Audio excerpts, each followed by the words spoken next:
सत्य की खोज। सत्य की खोज इंसान तब तक नहीं करेगा जब तक ऊंच नीच, गरीब तथा धर्मों में बंटकर रहेगा, राजनीतिक पार्टियों में बंटकर रहेगा, तब तक किसी इंसान को सत्य की प्राप्ति होना असंभव है। सत्य तभी प्राप्त होगा जब भौतिक वस्तु और पद के पीछे भागता रहेगा। जीवन एक शून्य है। शून्य शिखर पर जा सकता है, लेकिन शिखर पर समाप्ति नहीं, फिर शून्य की ओर आना पड़ता है। शून्य यही हमारा सत्य है। जिस तरह से तोप की गोले को कितना भी ऊपर उछालो, लेकिन वह पुनः पृथ्वी की ओर आएगा। पृथ्वी की ओर नहीं आने की जो परिस्थिति बनती है, जो पृथ्वी का गुरुत्वाकर्षण बल से ऊपर जाता है, उसके बाद वह शून्य को प्राप्त हो जाता है, उसका वजन नहीं रहता है। उसी तरह से इंसान जब तक इस प्रकृति की अनावश्यक भौतिक वस्तुओं के पीछे तथा अंधविश्वास की भावनाओं में जकड़ कर रहेगा, तब तक सत्य को प्राप्त नहीं करेगा। और सत्य यही परमेश्वर है, यही परमात्मा है, यही स्वर्ग है। इस बात को आध्यात्मिक नज़रिए से नहीं, बल्कि सत्य की खोज करते हुए अनुभव किया जा सकता है। जिस तरह से इंसान सत्य और सतयुग का रास्ता देख रहा है कि सतयुग आएगा, लेकिन सतयुग आने और जाने वाली वस्तु नहीं है, और यह आने और जाने वाला कल नहीं है। सतयुग बाहर नहीं है, सतयुग अपने अंदर है। सतयुग को पहचानने के लिए अपने आप को पहचानना पड़ेगा। दुनिया से हटकर अपने आप अंदर झांकना पड़ेगा और सत्य का पता, सतयुग के सुख का पता अपने आप के अंदर प्राप्त होगा, न कि बाहर। भगवान की प्राप्ति के लिए लोग तीर्थ करते हैं, कथा प्रवचन सुनते हैं।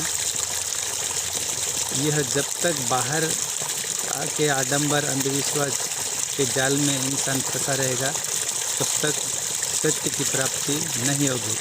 सत्य कोई वस्तु नहीं है और सत्य इस दुनिया में नहीं है, सत्य अपने अंदर है। सत्य को पहचानने के लिए अपने आप में खोजना पड़ेगा, किसी और के पास नहीं, क्योंकि समय सबका अलग अलग होता है। सब प्राणी मात्र का समय अलग होता है। समय इंसानों के अलग अलग अपने विचार और कर्तव्य के अनुसार उसे सुख और दुख का फल का प्राप्ति का भागीदार होना पड़ता है। इसलिए इंसान को जिस तरह से, उदाहरण के लिए मैं बताना चाहता हूँ कि सूर्य उग रहा है और 12 घंटे का दिन होता है। दिन भर जो इंसान सोता है, उसके लिए दिन भी रात होती है। और जो इंसान दिन डूबने के बाद पूरी रात भर कोई काम में लगा रहता है और वह काम कर रात को गुजार देता है, उसके लिए वह रात भी रात नहीं, बल्कि उसके लिए दिन है। इसी तरह से यह संसार में सतयुग और कलयुग आने और जाने वाली वस्तु नहीं है। इसे अनुभव कर अपने आप में खोजने की ज़रूरत होती है। इंसान मोह माया से उठकर धर्म अधर्म के जाल से बाहर निकलकर आस्तिक और नास्तिक को त्याग कर सत्य को प्राप्त करने की ज़रूरत होती है। और सत्य किसी बाहर किसी पेड़ पर, किसी खेत में, किसी फैक्ट्री में या किसी प्रोग्राम में या किसी धर्म में नहीं है। यह अपने आप अंदर सत्य का आनंद लेने से प्राप्त होता है।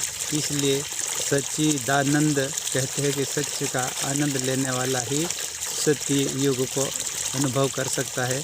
बाकी जितने भी धर्म के आडंबर, झूठ, अंधविश्वास और धन के लिए संघर्ष करना, संपत्ति के लिए संघर्ष करना, मोह माया के जाल में फंस कर रहना, और ऐसे करते हुए कितने भी बड़े संत महात्मा के पास चले जाए या कितने भी बड़े मंदिर में, मस्जिद में, धर्मालयों में चले जाए और कितने भी बड़े ज्ञानी महापुरुष के पास चले जाए, उससे मोक्ष की प्राप्ति नहीं, बल्कि मोक्ष की प्राप्ति शिखर से शून्य की ओर जाने से होगी।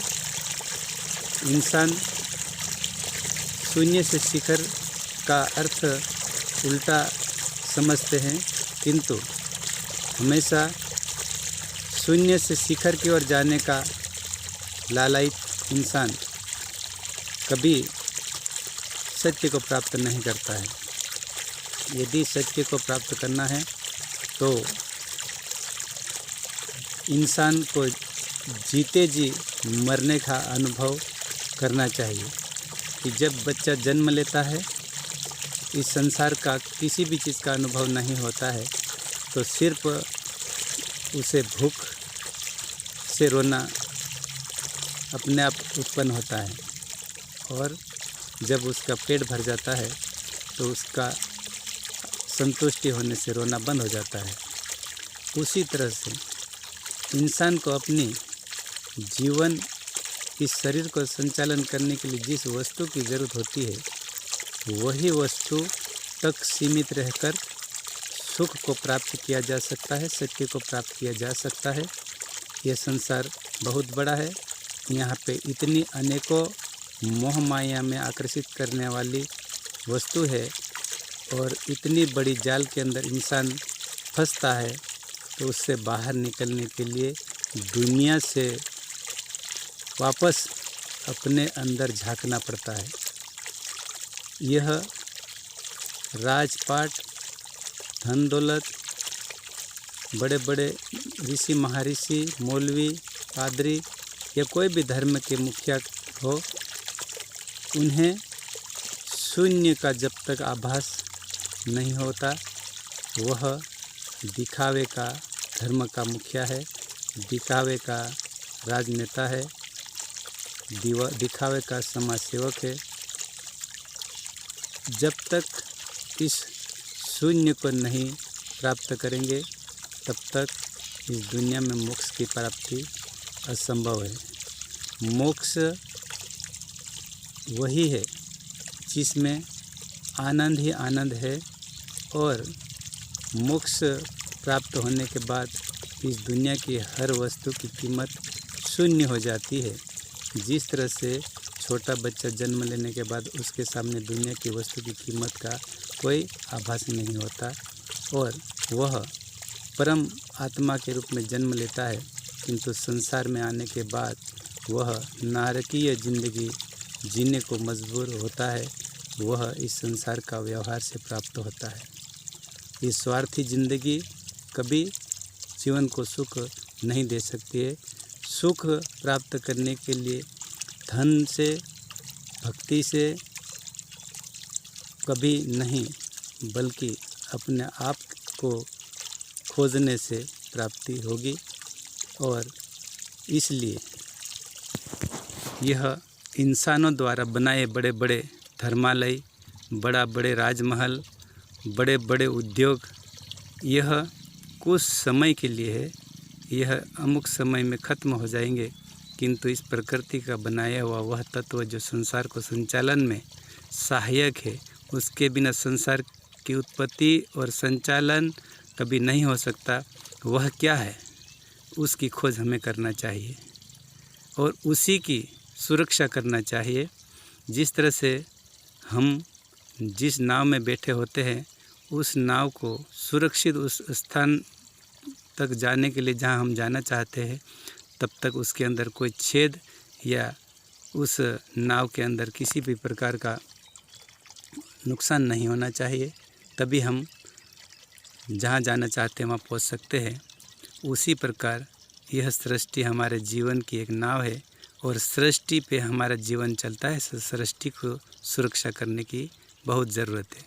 सृष्टि में जल, जंगल, ज़मीन, वायु, आकाश, भूमि, जीव, मानव जीवन के लिए बहुत ज़रूरी तत्व है। उस तत्व की सुरक्षा करना प्राणी मात्र के लिए आवश्यक है। और मैं ये कहता हूँ कि कई साधु संत महात्माओं से सुना कि इंसान जैसा कोई जीवन नहीं, इंसान सबसे अच्छा जीवन है। मैं इस बात को कभी नहीं मानता, क्योंकि इंसानियत ज़िंदगी के अंदर स्वार्थी तत्व और स्वार्थी विचार के कारण स्वार्थी तत्व पैदा होते हैं और एक दूसरे की हत्या करने को आतुर होते हैं, एक दूसरे को लूटने के लिए आतुर होते हैं। और इस प्रकृति का विनाश में यदि कोई प्राणी का सबसे ज़्यादा हाथ है तो वह इंसान है।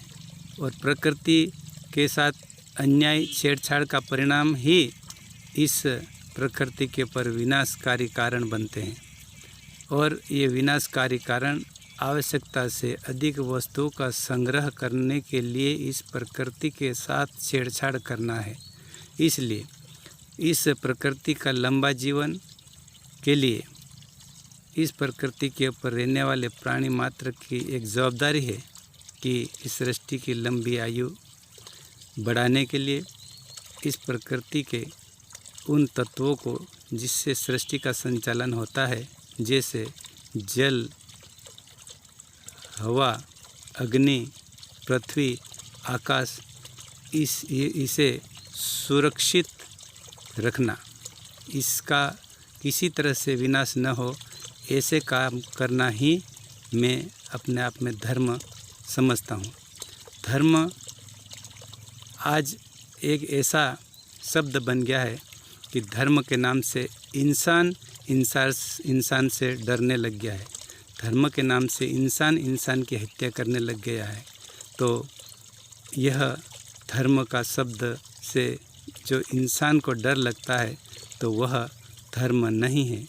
धर्म उस व्यवहार, उस काम को कहना चाहिए जिससे प्राणी मात्र और सृष्टि की सुरक्षा करते हुए लंबा समय तक इस सृष्टि पर सभी प्राणी का जीवन, उत्पत्ति और समाप्ति का संचालन चलता रहे। मैं शमशेर सिंह पटेल, मोबाइल नंबर 62 65 28 55 77।